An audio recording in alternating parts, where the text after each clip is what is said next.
Birincisi, bu cür barometrlərin keçirilməsini çox mühüm sayıram və sizin haqqında danışdığınız Səmərqənd samiti də göstərdi ki, bizim indiyəcək ucumamızın arxasında oturur ki, bizi bizdən daha yaxşı öyrəniblər. İndi isə biz özümüzü artıq öyrənməyə başlayırıq. Və əslində bilirsiniz, burada çox müxtəlif məsələlərlə bağlı suallara cavablar vardı. Mən bütövlükdə sadəcə orada bizim Türk elm adamlarının, Türk alimlərinin özlərini necə qiymətləndirdiklərini gördüm.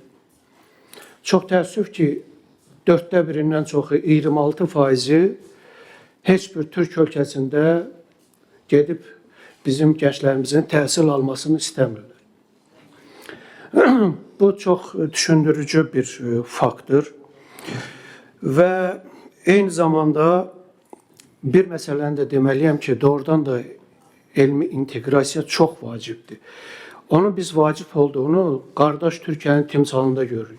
Qardaş Türkiyənin bu dəqiqə hərbi sənaye kompleksindəki uğurları, ümumiyyətlə fundamental elmdəki uğurları bizim dəyərli alimlərimiz, Ədalət müəllim də çox gözəl bilər.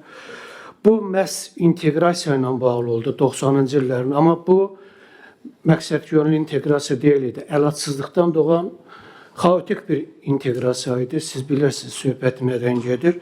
Amma bunu məqsədyönlü inteqrasiyaya doğrudan da çevirmək lazımdır və məndə təəssüf hissi yaradan bir də odur ki, sorğularda biz süni intellekt dönəmindən danışırıq, amma məhz mühəndisliyə maraq məsələsi, məhz süni intellektlə bağlı maraq məsələsi sosial bilimlərdən qat-qat aşağıdadır, 3-4 dəfə aşağıdadır.